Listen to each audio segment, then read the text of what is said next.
स्वागत और नमस्कार मेरे बिहार के वीरों। कैसे हैं आप लोग? आशा करता हूँ सब बहुत अच्छे होंगे। तो स्वागत करता हूँ आपका क्रैक नाउ में। This is me Kumar Pankaj और आज हम लोग देखने वाले हैं महत्वपूर्ण current affair, Bihar current affair 2021 part 2 है ये और बहुत इंपॉर्टेंट है। बीपीएससी 67 या बिहार के किसी भी एग्ज़ाम की तैयारी करते हैं आप तो उसके लिए अंत तक देखिएगा। ये वीडियो बहुत महत्वपूर्ण रहने वाला है आपके प्रत्येक एग्ज़ाम के लिए। तो चलिए शुरू करते हैं। ये करंट अफेयर बहुत इंपॉर्टेंट है। सबसे पहला है बिहार का Valmiki tiger reserve VTR. Bihar का वाल्मीकि टाइगर रिजर्व मैं शुरू करूं इससे पहले आपको बता दूं बिहार का वाल्मीकि टाइगर रिजर्व कहाँ पे है। तो पश्चिमी चंपारण जिले में है। अगर मैं आपको बिहार का ये मैप बनाऊं, अगर आप ये समझें ऐसा करके, ये बहुत ही गंदा बना है बट समझ लीजिए, ये वाला जो हिस्सा है ये पश्चिमी चंपारण है और यहीं पे वाल्मीकि टाइगर रिजर्व पाया जाता है। ठीक है, तो इसी में मिला है 150 गिद्ध। कितने? 150 गिद्ध देखे गए हैं वाल्मीकि टाइगर रिजर्व के संरक्षित क्षेत्र में और इसी गिद्धों के संरक्षण के लिए योजना बनानी शुरू कर दी है वहाँ के अधिकारियों ने। और क्वेश्चन यहाँ से क्या बन सकता है, या तो वाल्मीकि टाइगर रिजर्व से बन जाए, तो मैंने आपको बता दिया पश्चिमी चंपारण में है ये, या पूछ ले कि कहाँ पे गिद्ध मिले हैं 150, तो ये पश्चिमी चंपारण के वाल्मीकि टाइगर रिजर्व में मिले हैं। तो इस तरह क्वेश्चन बनेगा। प्रजाति पूछे ऐसी चांसेस कम है, लेकिन फिर भी आप देख लीजिए जो 9 प्रजातियां मिली हैं उसमें से कौन कौन सी हैं। तो ओरिएंटल जो भारत में मिलती हैं ये 9 मिलती हैं। Oriental white back, long build, slender billed, Himalayan red headed, मिस्र देशीय बियरडेड सिनेरियस और यूरेशियन ग्रिफॉन। इनमें से कौन कौन सी प्रजातियां हैं जो इसमें मिली हैं? तो इसमें जो इजिप्शियन गिद्ध है जिसको मिस्री गिद्ध बोलते हैं, इजिप्शियन वल्चर बोलते हैं, ये मिला है। ग्रिफोन गिद्ध मिला है। सफ़ेद पूंछ वाला गिद्ध मिला है। हिमालयी ग्रिफोन मिला है। तो ये प्रजातियां यहाँ पे मिली हैं। ये हम क्यों पढ़ रहे हैं? क्योंकि इनमें कई सारी प्रजातियां हैं जो अति गंभीर रूप से संकटग्रस्त हैं, यानी क्रिटिकली इंडेंजर्ड में आती हैं आईयूसीएन की जो रेड डाटा लिस्ट है उसमें। इसलिए ये इनका मिलना बहुत महत्वपूर्ण हो जाता है बिहार राज्य में और क्वेश्चन यहाँ से बन सकता है। तो ये मैंने आपको बता दिया है कि बिहार के पश्चिमी चंपारण जिले में है ये, और पश्चिमी चंपारण जिले की लोकेशन मैंने आपको बता दी है कि अगर हम इस तरह समझें कि ये मान लीजिए हम बिहार है तो ये वाला जो हिस्सा है ये पश्चिमी चंपारण है। गंगा का जो तराई और भाबर का मैदान है वहाँ पे, और ये भारत और नेपाल की भी सीमा भी है यहीं पे। तो वाल्मीकि टाइगर रिजर्व वो सीमा पे ही पड़ता है। अगर हम इसको देखें तो मैंने आपको बता दिया इसमें कई सारी प्रजातियां हैं जो 4 क्रिटिकल इंडेंजर्ड हैं और 3 जो हैं संकटग्रस्त हैं, यानी नियर थ्रेटन्ड हैं। तो इसलिए ये बहुत इंपॉर्टेंट हो जाता है परीक्षा की दृष्टि से। यहाँ पे एक क्वेश्चन मैं आपसे पूछूंगा कि ऐसी कौन सी वो दवाई है जिसको एनएसएड्स बोलते हैं, non steroidal anti inflammatory drugs, जिसके प्रभाव से गिद्धों की मृत्यु हुई है 1990 के बाद। संकटग्रस्त हो गए हैं और गिद्ध की क्राइसिस हो गई है, गिद्ध खत्म होते जा रहे हैं। उस दवाई का नाम आपको बताना है, कौन सी वो दवाई का नाम। ये बीपीएससी में कई बार पूछा जा चुका है दवाई का नाम कि जिससे गिद्धों की मृत्यु होती है, तो ये आपको बताना है। क्वेश्चन इंपॉर्टेंट है यहाँ पे। ठीक है, चलिए अगला करंट अफेयर देखते हैं। कृषि उत्पाद निर्यातकों की सूची में 10 शीर्ष जो 10 देशों की सूची है उसमें भारत को स्थान मिला है। तो ये महत्वपूर्ण हो जाता है क्वेश्चन एग्ज़ाम की दृष्टि से, और ये हाल ही में आया है और मैंने इसको कवर किया है बीपीएससी में। इसीलिए डब्ल्यूटीओ, जिसको वर्ल्ड ट्रेड ऑर्गेनाइजेशन या विश्व व्यापार संगठन बोलते हैं, उसने पिछले 25 वर्षों के अनुभव के द्वारा ये कृषि व्यापार रिपोर्ट या रुझानों के अनुसार एक रिपोर्ट जारी की है। इसमें शीर्ष 10 सूची में भारत भी शामिल हो गया है। तो इसलिए क्वेश्चन बन सकता है कि भारत का कौन सा स्थान है। तो भारत और मैक्सिको 2 ऐसे नए देश हैं जो इस लिस्ट में जुड़ गए हैं, जिसमें भारत का 3.1% और मैक्सिको का 3.4% हिस्सेदारी हो गई है कृषि निर्यात में विश्व के। ठीक है, ये बात ध्यान रखनी है। और इसके पहले जो 2 देश थे बड़े निर्यातक, न्यूजीलैंड 9वां और मलेशिया 7वां, को इन्होंने प्रतिस्थापित कर दिया। यानी भारत कौन से 9वें पे और मलेशिया की स्थान पे पहुंच गया मैक्सिको। तो ऐसे करके ये बात आपको याद रखनी है। शीर्ष 10 में भारत शामिल हो गया। भारत की हिस्सेदारी पूछे तो जरूर याद रखना है 3.1% है ना, 3.1 या 3.1% भारत की हिस्सेदारी है वैश्विक कृषि निर्यात में। ये ध्यान रखना है, कृषि निर्यात की यहाँ पे बात हो रही है, ओवरऑल निर्यात की बात हम नहीं कर रहे हैं यहाँ पे। ठीक है, वर्ल्ड ट्रेड ऑर्गेनाइजेशन ने कृषि निर्यात की यहाँ पे एक रिपोर्ट जारी की है, उसी के अनुसार हम देख रहे हैं। ये ध्यान रखना है आपको। 2019 के अनुसार ये रिपोर्ट है, क्योंकि मैंने पहले भी बताया 2019 के अनुसार ये देख रहे हैं सारी चीज़ें हम। तो 2019 में भारत विश्व का तीसरा सबसे बड़ा कपास निर्यातक रहा है और इसकी हिस्सेदारी रही है 7.6%, यानी 7.6% कपास निर्यातक, विश्व का तीसरा सबसे बड़ा। क्वेश्चन ऐसे बनता है कि भारत किस चीज़ में कौन सा सबसे बड़ा निर्यातक है, कौन से स्थान पे है। तो कपास में हम तीसरे हैं निर्यातक, और चौथे सबसे बड़े हैं आयातक, यानी निर्यात भी करते हैं हम कपास का और चौथे सबसे बड़े आयातक भी हैं कपास के। ठीक है, तो ये याद रखना है, क्वेश्चन यहाँ से बन सकता है। कपास के मामले में ऐसे क्वेश्चन बनते आए हैं, ये चीज़ें आपको ध्यान रखनी है।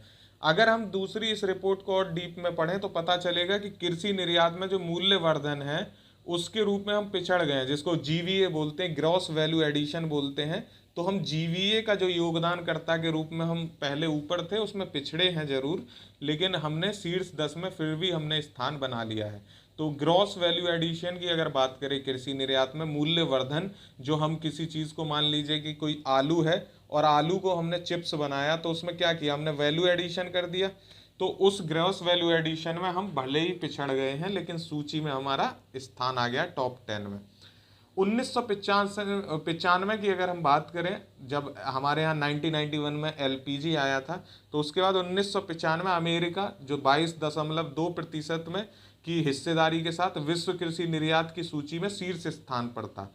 लेकिन जो 2019 में आई है 16.1 के साथ यूरोपीय संघ ने इसको पीछे छोड़ दिया है और अब अमेरिका शीर्ष पे नहीं है। तो कौन शीर्ष पे है, यूरोपीय संघ 16.1% की हिस्सेदारी के साथ। ठीक है, चीन का वर्ष 1995 में विश्व कृषि निर्यात में छठा स्थान था और ये वर्ष 2019 में कौन सा हो गया, तो चौथे स्थान पे हो गया है 5.4% की हिस्सेदारी के साथ। और हमारी हिस्सेदारी कितनी है, 3 के आसपास। तो आपको ऐसे याद रखना है, तुलनात्मक रूप से भी पूछ सकता है, तो ये पता होना चाहिए हमें। इतना एक स्टेट एग्जाम के एस्पिरेंट की निगाह से इतनी बातें तो हमें पता होनी चाहिए पड़ोसी देशों के मामले में। 1995 से अगर हम तुलना करें, 1995 से अगर हम तुलना करें, तो वैश्विक स्तर पर शीर्ष 10 निर्यातकों का कुल कृषि निर्यात में 96% से भी अधिक हिस्सा रहा है। ये एक अपने आप में दिखाता है कि कितनी असमानता है देश में। यानी जो कृषि निर्यात है कुल उसका अगर हम 96% हिस्सा देखें तो टॉप 10 जो 10 देश हैं, 10 अर्थव्यवस्थाएं हैं विश्व की, वही करती हैं 96% का निर्यात। तो अपने आप में देख लीजिए कितनी बड़ी बात है ये। ठीक है, ये हमने भारत का मैंने आपको बता दिया है, फिर से देख लो, 3.1% है। ठीक है, और मैक्सिको का 3.4% है। चाइना का मैंने आपको बताया 5.4% है, इसको भी आप याद रखिएगा। अगला महत्वपूर्ण करंट अफेयर है बिहार के किशनगंज का डिजिटल उर्वरता मानचित्र। क्वेश्चन बन सकता है बीपीएससी में, बिहार कृषि विश्वविद्यालय के वैज्ञानिकों द्वारा डिजिटल उर्वरता मानचित्र या डिजिटल फर्टिलिटी मैप तैयार किया गया है। क्वेश्चन यहाँ से ऐसे पूछ सकता है कि कहाँ के वैज्ञानिकों ने किया है, तो बिहार कृषि विश्वविद्यालय के वैज्ञानिकों ने तैयार किया है डिजिटल उर्वरता मानचित्र। इसका किसानों के लिए लाभ क्या होगा, तो ये देख लीजिए, मेंस में बन सकता है। किसान आसानी से तय कर सकते हैं कि बेहतर लाभ के लिए उन्हें किस क्षेत्र में कौन सी फसल उगानी है। फसल का विविधीकरण कर सकते हैं वो, कि जो डाइवर्सिफिकेशन कहते हैं जिसको, तो वो कर सकते हैं फसल का, कि कभी धान, कहीं गेहूं, कहीं गन्ना, तो डिफरेंट वो विविधीकरण करके फसल उगा सकते हैं। उन्हें सही मिट्टी के बारे में जानकारी मिलेगी, कितना उर्वरक कौन सा उपयोग करना है, तो ये भी निर्णय ले सकेंगे और बम्पर पैदावार वो पैदा कर सकेंगे। इसके संबंध में कुछ चिंताएं भी हैं कि निजी कॉरपोरेट कहीं ऐसा तो नहीं है कि भूमि अधिग्रहण कर लेंगे या किसानों को ऋण देकर उन्हें अपने जाल में फंसा लेंगे और उनकी ज़मीन छिन जाएगी। तो ऐसे भी इन्होंने संबंधित चिंताएं हैं इसके संबंध में। और ये भी है कि जो भूमि अभिलेख हैं वो डिजिटलीकरण हो रहा है उनका, तो भूमि उर्वरता के विषय से भी संबंधित कई सारी चिंताएं हैं। ये मेंस में इससे पूछ सकता है। बाकी जो प्री में पूछेगा वो मैंने आपको बता दिया है कि इससे क्या पूछ सकता है कि किस बिहार के किशनगंज का डिजिटल उर्वरता मानचित्र कहाँ तैयार किया गया है, तो बिहार कृषि विश्वविद्यालय के वैज्ञानिकों द्वारा तैयार किया गया। इतना आपको याद रखना है इस क्वेश्चन से। ठीक है, अगला महत्वपूर्ण करंट अफेयर है, अंतर्राष्ट्रीय मानक के अनुरूप बीज उत्पादन करने वाला देश का पहला सरकारी संस्थान कौन बन गया है, तो बिहार राज्य बीज निगम बन गया है अंतरराष्ट्रीय मानक के अनुरूप बीज उत्पादन करने वाला देश का पहला सरकारी संस्थान बिहार राज्य बीज निगम है। तो ये देश का पहला, इसलिए यहाँ से क्वेश्चन बन सकता है, ये चीज़ आपको याद रखनी है। अंतरराष्ट्रीय मानक के अनुरूप बीज उत्पादन करने वाला देश का पहला सरकारी संस्थान कौन है? बिहार राज्य बीज निगम। बार बार दोहरा रहा हूँ, फिर याद रखना है आपको ये करंट अफेयर। अगला है भारत, अगर इसी में हम देखें, ये बिहार राज्य बीज निगम है, इसके बारे में अगर हम जानना चाहें कुछ चीज़ें, तो भारतीय राज्य मानक ब्यूरो द्वारा बिहार निगम को 3 श्रेणियों में, जिसमें है गुणवत्ता प्रबंध पद्धति प्रमाणन, यानी गुणवत्ता के क्षेत्र में, ठीक है, पहला श्रेणी हो गई गुणवत्ता, दूसरा हो गई पर्यावरण प्रबंध पद्धति प्रमाणन यानी पर्यावरण, और तीसरा है रिश्वत विरोधी प्रबंध प्रमाणन यानी रिश्वत। तो गुणवत्ता, पर्यावरण और रिश्वत के क्षेत्र में भारतीय मानक ब्यूरो द्वारा बिहार निगम को प्रमाण पत्र दिए गए हैं, ISO प्रमाण पत्र, ठीक है। कौन देता है इसको? तो BSI देती है, भारतीय मानक ब्यूरो इसको ISO प्रमाण पत्र देती है, ये आपको पता होगा, भारतीय मानक ब्यूरो द्वारा प्रदान किए जाते हैं। और इसके बारे में जानना हो तो बिहार राज्य बीज निगम क्या है? किसानों को उनके घर तक बीज की होम डिलीवरी करने वाला देश का पहला राज्य है। तो ये भी याद रखना, किसानों को उनके घर तक बीज की होम डिलीवरी करने वाला बिहार कौन सा राज्य है? पहला राज्य है। कौन कर रहा है इसको? बिहार राज्य बीज निगम कर रहा है। ऐसे क्वेश्चन बन सकते हैं, इसलिए मैंने इनको देखो ब्लू से हाईलाइट किया हुआ है। अगर आप पहले से जानते हैं तो जो बहुत इंपॉर्टेंट होता है उसको मैं ब्लू से हाईलाइट करता हूँ।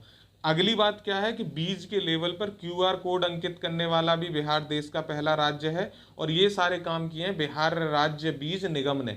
तो जो मेरी गट फीलिंग है, मेरे हिसाब से इसमें से एक क्वेश्चन बनने की संभावना है आपके BPSC में, तो इसलिए आप इसको याद रखिएगा, बहुत इंपॉर्टेंट है ये वाली स्लाइड, आपको BPSC में क्वेश्चन मिल सकता है इससे, ठीक है, तो याद रखना है, महत्वपूर्ण है सारी लाइन। अगला है सुखोई युद्धक MKI 30 उड़ाने वाली देश की पहली महिला पायलट कौन बनी है? तो पूछ सकता है, बिहार की बेटी है अंजलि, ये बनी है MKI 30 उड़ाने वाली देश की पहली महिला पायलट। सुखोई युद्धक विमान जो है उसको उड़ाया है इन्होंने, अंजलि है बिहार से, ठीक है, एक याद रखना है आपको, ऐसे क्वेश्चन BPSC में पूछे जाते हैं।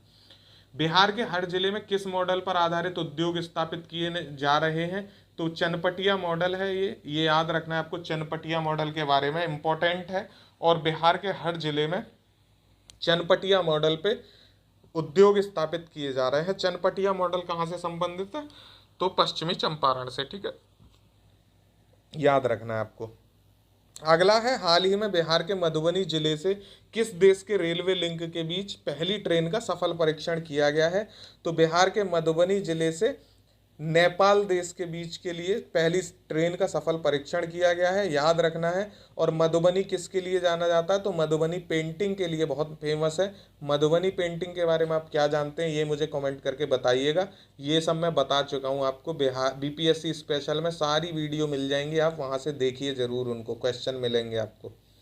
तो मधुबनी जिले से नेपाल के बीच सफल परीक्षण किया गया है। और इसके बारे में हम अगर जाने तो ये 34.5 किमी लंबा यह रेलखंड है, जो भारत जयनगर और नेपाल कुर्था के बीच रेल लाइन संपर्क का पहला खंड है। कौन सा? भारत में क्या है? जयनगर, और नेपाल में कुर्था के बीच है ये पहला रेल लाइन। और पूछ सकता है इसकी लंबाई, तो 34.5 किलोमीटर लंबा है ये रेलखंड, ठीक है।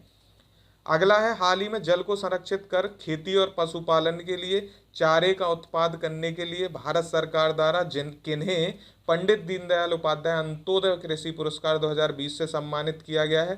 तो ये वंदना कुमारी हैं, बांका जिले की, बिहार राज्य से। याद रखना है आपको, क्वेश्चन यहाँ से बन सकता है। इनको मिला है जल को संरक्षित करके खेती और पशुपालन के लिए चारे उत्पाद करने के लिए, ठीक है। तो पंडित दीनदयाल उपाध्याय अंत्योदय कृषि पुरस्कार 2020, वंदना कुमारी बांका से हैं, इनको याद रखना है आपको नाम, ठीक है। ऐसे ही मैंने कृषि कर्मण पुरस्कार पिछले एग्जाम में बताया था करंट अफेयर में, वो आपको सीधे मिला था। तो मेरे करंट अफेयर को आप ध्यान से सुना करिए, मैं किस पे जोर दे रहा हूँ, ठीक है। हाल ही में जारी भारत सरकार की दूसरी वार्षिक आसमानी बिजली रिपोर्ट 2020-21 के अनुसार किस राज्य में बिजली गिरने से सर्वाधिक मौतें हुई हैं? तो बिहार राज्य में सर्वाधिक मौतें हुई हैं बिजली गिरने से। मैं पढ़ रहा हूँ बिल्ली गिरने से, ठीक है। तो 2020-21 के अनुसार बिजली गिरने से सर्वाधिक मौतें हुई हैं बिहार राज्य में। 2020-21 की रिपोर्ट है, याद रखना है, क्वेश्चन ऐसे भी बन जाते हैं अटपटे से। तो बिहार में अगर बात करें हम, अप्रैल 2020 से मार्च 2021 के बीच 401 मौतें हुई हैं बिजली गिरने से, ठीक है। उसके बाद उत्तर प्रदेश का स्थान है और फिर मध्य प्रदेश का है, यानी पड़ोसी पड़ोसी बीमारू वाले ही राज्य हैं इसमें। 401 मौतें हुई हैं बिहार में, उसके बाद दूसरे नंबर पे उत्तर प्रदेश और तीसरे पे मध्य प्रदेश। ये रिपोर्ट कब आज जारी हुई है? तो हाल ही में जारी हुई है, ये ध्यान रखना है आपको। अगला है T20 में डेब्यू करने वाले सबसे कम उम्र के भारतीय खिलाड़ी कौन बने हैं? तो पृथ्वी शॉ बन गए हैं सब T20 में डेब्यू करने वाले सबसे कम उम्र के भारतीय खिलाड़ी। अभी इन्होंने श्रीलंका के खिलाफ डेब्यू किया है T20 में। 21 साल 258 दिन के हैं ये याद रखना है आपको पृथ्वी शॉ के बारे में। दूसरा यहीं से एक करंट अफेयर है, T20 और वनडे डेब्यू मैच में अर्धशतक लगाने वाले पहले भारतीय क्रिकेटर तो ईशान किशन है। इन्होंने अपने पहले वनडे में भी अर्धशतक लगाया था और पहले T20 में भी इन्होंने अर्धशतक लगाया है। झारखंड के निवासी हैं ये ईशान किशन।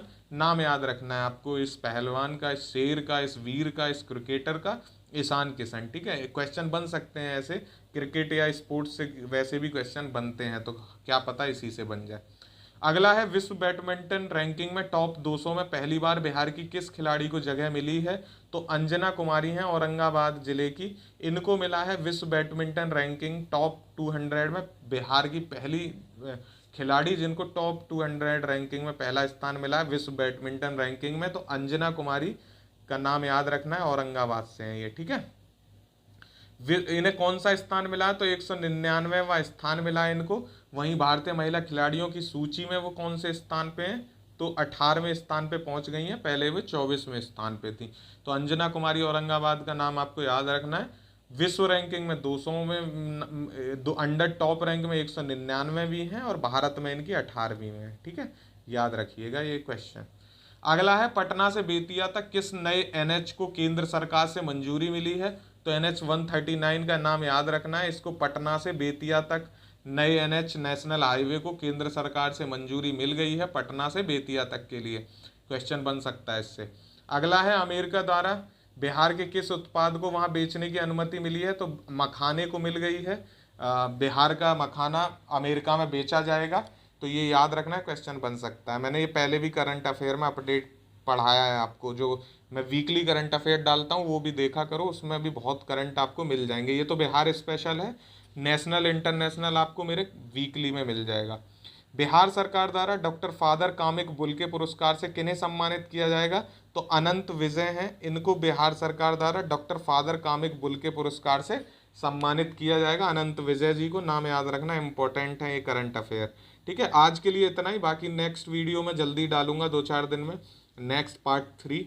तब तक के लिए पढ़ते रहिए, जो मैंने क्वेश्चन आपसे किए उनके आंसर करिए। BPSC स्पेशल को आप जरूर देखिए और इसका आपको PDF मिल जाएगा टेलीग्राम चैनल पे। BPSC स्पेशल वाली जो है प्लेलिस्ट उसको देखिए, क्वेश्चन आपको बहुत सारे मिलेंगे BPSC 67th में उससे, ठीक है। और या बिहार के किसी अन्य एग्जाम में भी इम्पोर्टेंट है।